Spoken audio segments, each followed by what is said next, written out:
Welcome students. आज हमने आपके क्लोजेस्ट ट्रिक का पार्ट 4 या यूं कहें फाइनल पार्ट आज कंप्लीट किया है और इसमें हमने आपके जो भी बच रहे थे वो सारे वर्ड्स आज कंप्लीट ले लिए हैं। आइए स्टार्ट करते हैं। सबसे पहले हमने लिया है वॉट। वॉट का मतलब वैसे जब प्रश्न पूछते हैं तो इसका हिंदी अर्थ होता है क्या, लेकिन यहां पर इसका हिंदी अर्थ बनेगा जो, यानी वस्तुओं बातों घटनाओं के साथ वॉट आता है, यानी जो चीज हम पूछते हैं वही चीज क्लोज में हम क्या करते हैं, जो के अर्थ में लेते हैं। ध्यान से समझना। Listen to that your father says that. यहां पर क्या दिया हुआ है, लिसन टू डेट, उस बात को सुनो जो तुम्हारे पिता कहते हैं, यानी करने वाली कहाँ जाएगी, करने वाले के लिए वोट आएगा तो क्या हुआ, क्या कहते हैं, बात। तो यहां पर आपको सबसे पहले क्या करना है, जो चीज हटानी है, एक तो ये जो डेट दिया हुआ है ये डेट दोनों तरफ से हट जाएगा और बीच में हम वॉट कनेक्ट कर देंगे, यानी listen to what your father says, जो तुम्हारे पिता कहते हैं उस बात को ध्यान से सुने। अब यहां पर दूसरा है I shall give you like, मैं जो तुम्हें चाहिए सब दूंगा। I shall give what you like, जो भी तुम्हें चाहिए, यानी जो चाहिए क्या, वस्तु, तो यहां पर वॉट लगा दिया। डू वॉट आई से, जैसा मैं कहता हूं वो कीजिए। डू वॉट आई से, डू वो कीजिए, वॉट जो मैं कहता हूं, यहां भी जो के अर्थ में आया। अब यहां क्या करेगा, डू दे देगा और आई से दे देगा, हमें बीच में वॉट लगाना है। आई डोंट नो, मैं नहीं जानता, वॉट इज हैपनिंग देयर, वहां क्या हो रहा है, वहां जो हो रहा है उसके बारे में मुझे पता नहीं है, वहां क्या हो रहा है ये भी है और वहां जो भी हो रहा है। यहां पर वॉट जो के अर्थ में आ रहा है, आप अपने आप देख लीजिए। मैं जो कहता हूं वो कीजिए। हाउ, कैसे, कार्य का तरीका, इसका मतलब क्या होता है, हाउ का मतलब कैसे, जब हम प्रश्न पूछते हैं कैसे, कार्य का तरीका। वी आर स्टिल थिंकिंग, हम अभी भी सोच रहे हैं। The thief entered the house, घर में चोर कैसे अंदर गया, अपने आप निकल रहा है मुंह से, तो वी आर स्टिल थिंकिंग और हाउ कहां जाएगा, यहां पर how the thief entered the house. आगे बढ़ते हैं। सिंस, सिंस का मतलब होता है तब से, उस समय से, यानी कब से कोई चीज एक पॉइंट ऑफ टाइम वहां से स्टार्ट हुआ है। जैसे आई हैवंट सीन हर, मैंने उसे नहीं देखा, और यहां पर आ जाएगा सिंस, सिंस यहां पर सिंस लगा देंगे हम। सिंस आई लेफ्ट स्कूल, जब से मैंने स्कूल छोड़ा है तब से मैंने उसे नहीं देखा, यानी ये आपको समय क्या बता रहा है, ये बता रहा है ये चीज, जब से मैंने स्कूल छोड़ा है तब से, उस समय से, यानी यहां पर बता दिया तब से मैंने स्कूल छोड़ा तब से मैंने उसे नहीं देखा, यानी पॉइंट ऑफ टाइम क्या आ गया यहां पर, आपके स्कूल छोड़ना, ये आ गया। टिल अंटिल, अब ये जो दिया हुआ है यहां पर आप कितना भी सर्च कर ले कहीं पर भी आपको ये कंफ्यूजन देगा कि टिल और अंटिल में अंतर क्या होता है। बहुत से अपने हिसाब से बता देते हैं टिल ये है अंटिल ये है, लेकिन मैं आपको बताऊंगा इन दोनों का मतलब होता है जब तक, या फिर अंटिल को आप यूं मान लो जब तक ऐसा नहीं होता है, टाइम बताते हैं। सबसे पहले तो क्या बताते हैं, टाइम, जब तक ऐसा होता है या जब तक ऐसा नहीं होता है, हम इसको जब तक के अर्थ में लेते हैं। और मोस्टली ये दोनों आपको एक साथ ऐसे नहीं मिलेंगे, क्योंकि कोई भी अगर एग्जाम में ये क्वेश्चन देता है दोनों को एक साथ दे देता है और उनमें से एक आपसे फिल करवाता है या ये, तो फिर आपके लिए दिक्कत होगी और वो क्वेश्चन भी मेरे हिसाब से डाउटफुल है, गलत है। लेकिन अगर हाई लेवल पर जाते हैं तो फिर इसको थोड़ा सा समझते हैं, मामूली डिफरेंस है, ज़्यादा नहीं है। We shall stay here you return, हम यहीं ठहरेंगे। अब यहाँ पर आप यह दोनों लगा सकते हैं, टिल यू रिटर्न जब तक आप आते हो, अनटिल यू रिटर्न जब तक आप आते हो या जब तक आप नहीं आते हो हम यहीं रुकेंगे, यानी जब तक और जब तक नहीं, जब तक आप नहीं आते हो हम यहीं रुकेंगे और जब तक आप आते हो हम यहीं रुकेंगे, दोनों सही है। अब यहां पर मान लीजिए ऐसा हो जाता है कि वो दे देता है दोनों को और एक को आपको फिल करना है, तो उस कंडीशन में मैं अपने हिसाब से बता रहा हूं सी विल गो ऑन। यहां पर ध्यान से समझना, गो ऑन यानी कार्य जारी रखना, किसी भी कार्य को कंटिन्यू रखना, वह कार्य जारी रखेगी। He tells her to stop, जब तक वो उसे रुकने की नहीं कहता है। अपने आप निकल रहा है, अपनी बोलचाल की भाषा से समझा रहा हूं, कोई रूल नहीं है, बस अपने बोलचाल की भाषा से समझा रहा हूं। अगर वो ऐसा दे देता है तो हम ऐसा ही बोलते हैं इस चीज को, शी विल गो ऑन, वो कार्य करना जारी रखेगी जब तक वो उसे रुकने की कहता है। अपने आप नहीं निकलेगा, बल्कि क्या निकलेगा, जब तक वो रुकने की नहीं कहता है। इसलिए आप जब ऐसा अगर दे दिया जाए तो फिर आप अनटिल लगा के आए। वैसे मोस्टली दोनों का मीनिंग सेम है, मैं आपको बता दूं, कंफ्यूज ना हो। पर ऐसी सिचुएशन आ जाए तो जब दोनों तरफ सकारात्मक दिए हुए हों और हम जब बोलते हैं तो ऑटोमेटिक एक वाक्य नेगेटिव में जा रहा हो तो फिर आप अनटिल का चुनाव कर लें। बाकी ऐसे सेंटेंस में जहां पर वी शैल स्टे हियर, हम यहीं रुकेंगे, till you return, until you return, एक ही बात है। आगे बढ़ते हैं, जस्ट एज। अब ये खूब हो गए, जैसे ही, जो ही, खूब सारे हो गए। और आपको क्या है, ब्रैकेट में मान लीजिए ये 3-4 हैं, तो एक जैसे दे दिए, तो फिर आपको इनका डीपली स्टडी करनी है जो हमने बताया है। वैसे मोस्टली जैसे ही, जो ही वाला एक ही देगा वो, ताकि आप उसको सेलेक्ट कर लें। आइए देखते हैं, just as. We came out of the school, हम स्कूल से बाहर आए, द रेन स्टार्टेड, बारिश शुरू हो गई। अब जैसे ही हम बाहर आए, यूं ही बोलेंगे we came out of the school, हम स्कूल से बाहर आए, द रेन स्टार्टेड। यानी आप पहले बाहर आए या पहले बारिश हुई, पहले आप बाहर आए यानी एक कार्य हुआ, दूसरा उसके बाद शुरू हुआ। तो यहां पर क्या आएगा, just we came out of the school, just as, इसको उल्टा लिखना पड़ेगा। तो द रेन स्टार्टेड, बारिश शुरू हो गई, इसको ऐसे लिखेंगे घुमा के, द रेन स्टार्टेड, बारिश शुरू हो गई, जस्ट एज, और इसको पीछे ले जाएंगे, इसको यहां ले जाएंगे, इसको ऐसे घुमाई देंगे। द रेन स्टार्टेड, बारिश शुरू हो गई, जस्ट एज, जैसे ही हम स्कूल से बाहर आए। अब आपको पता है हमने एक और सीखा था इसके जैसा, ए सून एज, यानी एक कार्य कंप्लीट होते दूसरा शुरू होना। तो जैसे ही, तो इसमें तो क्या करेंगे, ए सून एज, जैसे ही हम बाहर आए बारिश शुरू हो गई। लेकिन इसमें क्या बनाएंगे, द रेन स्टार्टेड, बारिश शुरू हो गई, जस्ट एज। ठीक है, और कंफ्यूजन हो तो आप इन जो क्लोजेज के वीडियो इनको बार बार देखें, पूरा कंफ्यूजन दूर हो जाएगा। एडवर्ब क्लोज ऑफ कंडीशन में आ जाते हैं, तो तत्समय का, अब एक कंडीशन का, कंडीशन यानी शर्त वाले वाक्य, यदि ऐसा होता है तो वैसा होगा, यदि ऐसा नहीं होता है तो वैसा नहीं होगा, वो समझते हैं। इनको भी ध्यान से समझना आप। सबसे पहले इसमें जो मेन है, मोस्ट है, जिसके क्वेश्चन ज्यादातर पूछे जाते हैं, वो है इफ। इफ का मतलब सबको पता है, यदि। ये कहाँ काम आता है, कंडीशन क्या होती है, शर्त वाले वाक्य। यदि ऐसा नहीं होता तो वैसा नहीं होता। जैसे वो, यदि वो समय पर आ जाता तो उसे बस मिल जाती, यदि वो पढ़ लेता तो पास हो जाता, या फिर अभी वर्तमान में यदि वो पढ़ता है तो पास हो जाएगा। कुल मिलाकर जो कंडीशन एक तरीके से इम्पॉसिबल है, जो कि निकल चुकी है, वहां पर यदि ऐसा होता पास्ट में तो वैसा हो जाता, और अभी संभव है यदि तुम ऐसा करते हो तो वैसा हो जाएगा, फ्यूचर में भी ले जाते हैं। तो यदि ऐसा नहीं होता है तो वैसा नहीं होता, या यदि ऐसा हो जाता है, यदि पढ़ लेते हो तो वैसा हो जाता, तो वैसा हो जाएगा, जो भी है पास हो जाओगे। आगे आगे बढ़ते हैं, यहां पर दिया हुआ है, you smile you will never be sick, तुम मुस्कुराते हो तुम कभी बीमार नहीं होगे। ये एक सेंटेंस हमने यहां पर लिया। अब क्या करेंगे, हम यहां कहां लगा देंगे, अपने आप इफ यहां लगा देंगे। इफ यू स्माइल, यदि आप मुस्कुराते हो, फिर यहां कोमा लगा देंगे और इसको स्मॉल कर देंगे, you will never be sick, तुम कभी बीमार नहीं होगे। You smiled you would never be sick, अगर तुम मुस्कुराते तो कभी बीमारी नहीं होते। यानी कि तो बात कहाँ की चली गई, पास्ट की चली गई। फिर भी इफ तो आएगा यहीं पर, इफ यू स्माइल्ड, यदि ऐसा करते तो वैसा होता।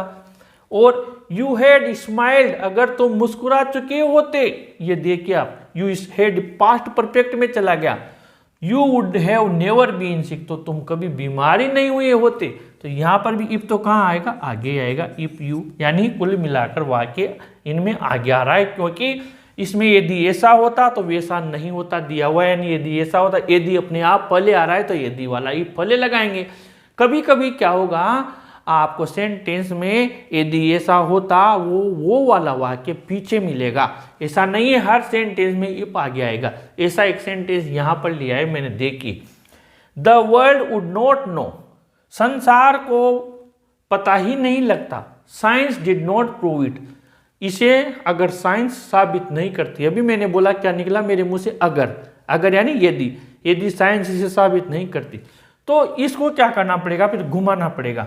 इसको क्या घुमाएंगे, आप चाहें तो दो तरीके हैं, the world would not know, संसार को पता ही नहीं चलता, आप चाहें तो इफ यहीं पर लगा दे, if science did not prove it, मान लीजिए हमें तो नहीं इफ आगे लिखना है तो कोई दिक्कत नहीं है, जहां से इफ लिया ना यदि ऐसा नहीं होता इसको घुमा लो आप, यानी इसको तो ले लो 1 नंबर पे, इसको पहले लिख लो और ये जो बचा इसको 2 नंबर पे लिख दो, यानी इस वाले को पीछे लिख दो।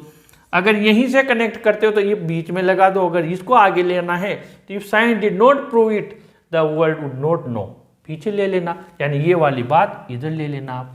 ठीक है, आगे बढ़ते हैं।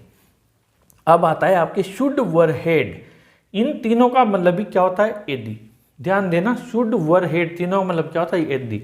इफ नो वन आंसर्स, अगर कोई जवाब नहीं देता है, प्लीज कॉल बैक टुमारो, तो वापस कल कॉल करना आप, ये यहाँ पर क्वेश्चन दिया हुआ है। अब आपको क्या करना है, शुड से बनाना है, मान लीजिए यहाँ पर, तो आपको ये जो इफ से दिया हुआ है ना, इस इफ को हटाकर इस जगह क्या करना है, शुड लगा देना है। शुड नो वन आंसर्स, अगर कोई जवाब नहीं देता है, प्लीज कॉल बैक टुमारो, यानी इफ को हटाकर शुड लगा देना। और मान लीजिए इफ वाला न दिया, नो वन वाला ही दे दिया और फिर ब्रैकेट में शुड दे दिया, तो फिर भी आपको शुड आगे ही लगाना है। अब यहाँ पर देखिए, you make an appeal people will help you, अगर आप लोगों से अपील करते हैं, मदद मांगते हैं, तो लोग तुम्हारी मदद करेंगे। इसमें भी क्या करेंगे आप, आगे आगे शुड लगा देंगे। Should you make an appeal, यदि तुम लोगों से मदद करते हो, यानी कुल मिलाकर यदि के अर्थ में, तो तुम्हारी मदद करेंगे। अब आगे बढ़ते हैं हम वर वाले में। वर का मतलब क्या होता है, इमेजिनेशन, यानी वर यहाँ पर हेल्पिंग वर्ब नहीं है, वर यहाँ पर क्या है, एक कल्पना बताने वाला कंडीशनल वर्ड है, जिसका मतलब होता है कल्पना में यदि ऐसा होता तो वैसा होता, यानी ये बात बिल्कुल सत्य नहीं हो सकती है, केवल कल्पना मात्र है। जे लिखा हुआ है कल्पना में उड के साथ आता है, और इफ के साथ आने पर भी वर दूसरी तरफ उड आता है, यानी वर आएगा तो उड साथ लेकर आएगा। आइए देखते हैं। आई rich I would help the poor, मैं अमीर होता तो मैं गरीबों की मदद करता, अमीर होता तो, अमीर नहीं है, होता तो यहां पर आप क्या करेंगे, ये आगे आगे जहां पे 16 नंबर लिखा हुआ है, यहां पर आगे आगे आप क्या करेंगे, वर लगा देंगे, वर आई रिच, और यहां कोमा लगा देंगे, वर आई रिच, अगर मैं अमीर होता, शुरू में अगर इफ वाला नहीं है तो इफ से दिया हुआ है तो इफ प्लस सब्जेक्ट फिर वर आएगा, लेकिन इफ से नहीं है तो फिर वर अपने आप में इफ का काम करेगा, यदि का। तो आप क्या करेंगे, यहां पर वर लगा देंगे, वर आई रिच, यदि मैं अमीर होता तो मैं गरीबों की मदद करता। विशेष ध्यान रखना आप, यहां पर इस जगह आएगा, मैं वापस यहां 16 नंबर लिख देता हूं, were I rich I would help the poor, और यहां पर फुल स्टॉप लगा दिया हमने। अथवा में इफ आई वर रिच, अगर मैं अमीर होता, तो दूसरी तरफ देखिए ये तो वही सेम है, आई would help the poor, I would help the poor, इसमें इफ आया ना, फिर सब्जेक्ट के बाद वर्ड लगा दिया, इसमें आगे आएगा। अब हम आगे बढ़ते हैं वर्ड के बाद में अनलेस। अनलेस का मतलब होता है यदि ऐसा नहीं, यदि ऐसा नहीं करते हो, यदि ऐसा नहीं होता है तो फिर ऐसा होगा। आइए देखते हैं। सी वर्क्स हार्ड सी वॉन्ट पास, वो कठिन परिश्रम नहीं करती है तो वो पास नहीं होगी। तो इसमें क्या करेंगे आप, ध्यान से समझना इन चीजों को, यहां पर बच्चे गलती करके आते हैं, यहां पर आप आगे लगा देना। जैसे अनलेस सी वर्क्स हार्ड, यदि वो कठिन मेहनत नहीं करती, यदि ऐसा नहीं करती, यदि वो कठिन मेहनत नहीं करती है वो पास नहीं होगी। इसको उल्टा भी बना सकते हैं, क्योंकि बच्चे डरते हैं, मैंने तो सर ऐसे बना दिया, मेरा गलत है या सही है। जब वो एग्जाम देकर आते हैं फिर हम आंसर बताते हैं, बाद में बहुत दुखी रहते हैं अगर उन्हें सही गाइडेंस नहीं मिलता है तो। इसलिए अभी से समझ लीजिए आप, और ये सेंटेंस आते ही हैं ऐसे वाले, इसको आपको उल्टा बना दिया, मानो सी वोंट पास, ये आगे ले लिया आपने, वह पास नहीं होगी अनलेस सी वर्क्स हार्ड, लेकिन ऐसा बिल्कुल भी नहीं होगा कि अनलेस सी वोंट पास, आप अनलेस यहां लगा दें, अनलेस तो आएगा तो यहीं पर, यदि ऐसा नहीं करते हो तो वैसा नहीं होगा। इसलिए आप चाहें तो यहां बना दें अनलेस सी वर्क्स हार्ड, यदि वो कठिन मेहनत नहीं करती है, सी वोंट पास। और अगर इसको घुमाते हैं सी वोंट पास, मैंने बोला ना जो जिसके साथ लग गया, मान लीजिए यहां पर अनलेस लग गया तो अनलेस तो इसके साथ ही रहेगा, आप कभी गलत कर ही नहीं सकते। अगर मान लीजिए इसको उल्टा भी घुमाओगे तो सी वोंट पास यहां ले आओ और अनलेस को साथ ही इसके साथ ले जाओ, गलती होगी नहीं। अब आगे बढ़ते इन केस। इन केस का मतलब क्या होता है, ऐसे मामले में कहीं या यदि ऐसा हो तो, जैसे टेक अम्ब्रेला इट रेन्स, मान लो एक सेंटेंस है टेक अम्ब्रेला, छाता ले जाओ, इट रेन्स अगर बारिश हो जाए तो take umbrella in case it rains, अगर बारिश आ जाए तो, यदि ऐसा हो तो। आइए समझते हैं इसको। She always keeps candles there is a power failure, वो हमेशा मोमबत्तियां रखती है। इन केस, यहाँ क्या लिखेंगे, इन केस कहीं ऐसा हो लाइट चली जाए, पावर फेलियर हो जाए। पावर फेलियर हो जाए तो क्या करेगी, वो मोमबत्ती जला लेगी। इन केस कहीं ऐसा हो तो पावर फेलियर हो जाए। अब इवन इफ का मतलब क्या होता है, भले ही। भले यानी उसकी क्षमता नहीं है कोई भी काम करने की, उसके बस का नहीं है, फिर भी वो काम करे। भले यानी उसका वहां पर ऐसी सामर्थ्य नहीं है, वो कैपेबल नहीं है, समर्थ नहीं है, फिर भी वो काम करे तो इवन इफ। जैसे आई विल गो, मैं जाऊंगा, और यहां पर बीच में इवन इफ लगा देना। इवन इफ आई विल, भले ही मैं बीमार हूं, आई विल गो, मैं जाऊंगा भले ही मैं बीमार हूं। जैसे कोई खिलाड़ी है वो घायल हो गया और वो फिर भी खेलता है तो आप कह सकते हैं he played even if he was injured, वो खेला भले ही वो घायल था। यानी कि यहां पर इवन इफ भले ही के लिए आता है। आगे बढ़ते हैं, 18वां देखते हैं। ये हमने देख लिया। अब इसके बाद में आप आ जाइए अदरवाइज पर, अन्यथा। अन्यथा अदरवाइज यानी हम बोलचाल की भाषा में बोलते हैं, ये बात मान ले, अदरवाइज देख लेना। फिर अन्यथा यानी किसी को हम चेतावनी देते, शर्त रख देते हैं अदरवाइज। यहां पर देखिए वर्क हार्ड, कठिन मेहनत करो, यहां बीच में लगा देंगे अदरवाइज, अन्यथा यू विल फेल, तुम फेल हो जाओगे। मेहनत करो अन्यथा फेल हो जाओगे, बीच में लगा देना। अब ये लास्ट का प्रोवाइडेड। प्रोवाइडेड का मतलब क्या होता है, यदि या इस शर्त पर, ऑन कंडीशन डेट यानी इस शर्त पर, एक ही अर्थ है, और सो लॉन्ग एज यानी जब तक, यानी इस शर्त पर। इन तीनों का अर्थ क्या है, इस शर्त पर। मान लीजिए सेंटेंस आया यू कैन लिव हियर, आप यहां रह सकते हैं। यू पे योर रेंट, आप अपना किराया देते हैं। तो आप इसको कैसे बनाएंगे, यू कैन लिव हियर, आप यहां रह सकते हैं, प्रोवाइडेड यदि यू पे योर रेंट, यदि तुम तुम्हारा किराया देते हो। इससे बनाते हैं यू कैन लिव हियर, आप यहां रह सकते हैं, ऑन कंडीशन डेट, इस शर्त पर, यू पे योर रेंट, तुम अपना किराया दो। और सो लॉन्ग एज, जहां तक, यू कैन लिव हियर, आप यहां रह सकते हैं, सो लॉन्ग एज, जब तक, या इस शर्त पर, जहां तक भी, यू पे योर रेंट, जहां तक तुम आपका किराया देते हो, आप यहां रह सकते हैं। यानी तीनों लगा सकते हो। और मैंने बताया आपको कि अगर इसको प्रोवाइडेड से बनाना है, प्रोवाइडेड का मतलब इस शर्त पर भी होता है, प्रोवाइडेड का मतलब इफ भी होता है। इनमें आप नहीं ले सकते, लेकिन प्रोवाइडेड से आप इसको आगे भी ला सकते हैं। जैसे प्रोवाइडेड यू पे योर रेंट, यदि तुम तुम्हारा किराया देते हो। मैंने बताया प्रोवाइडेड का मतलब बिल्कुल इफ की तरह भी काम में लेते हैं। प्रोवाइडेड यू पे योर रेंट, यदि तुम तुम्हारा किराया देते हो, यू कैन लिव हियर, यहाँ रह सकते हो। बाकी अगर प्रोवाइडेड को बीच में लेना है तो फिर आपको यहाँ पर ही रखना पड़ेगा, you can live here provided, इस शर्त पर तुम तुम्हारा किराया देते हो। ऑन कंडीशन डेट, यदि तुम तुम्हारा किराया देते हो। सो लॉन्ग एज, यदि तुम तुम्हारा किराया देते हो। यानी तीनों को आप सेम तरीके से बीच में रखकर यूज कर सकते हैं। इस प्रकार ये आपका हमने आज क्लोज एज का पार्ट 4 फाइनल पार्ट कंप्लीट किया। अगर कोई छूट गया होगा तो प्रैक्टिस में उसको हम कंप्लीट करेंगे। और इस तरीके से आज आप इन चीज़ों को अच्छी तरह से समझ गए होंगे। फिर भी अगर आपको कोई कन्फ्यूज़न रहे तो आप कमेंट बॉक्स में ज़रूर मेंशन कीजिए। हम पूरी कोशिश करेंगे आपके डाउट्स को रिमूव करने की, हटाने की, आपके कन्फ्यूजन को दूर करने की। अगर हमारा प्रयास अच्छा लगा हो तो इस वीडियो को लाइक ज़रूर कीजिए, शेयर ज़रूर कीजिए और अपने चैनल को भी ज़रूर सब्सक्राइब कीजिए। Students, thank you.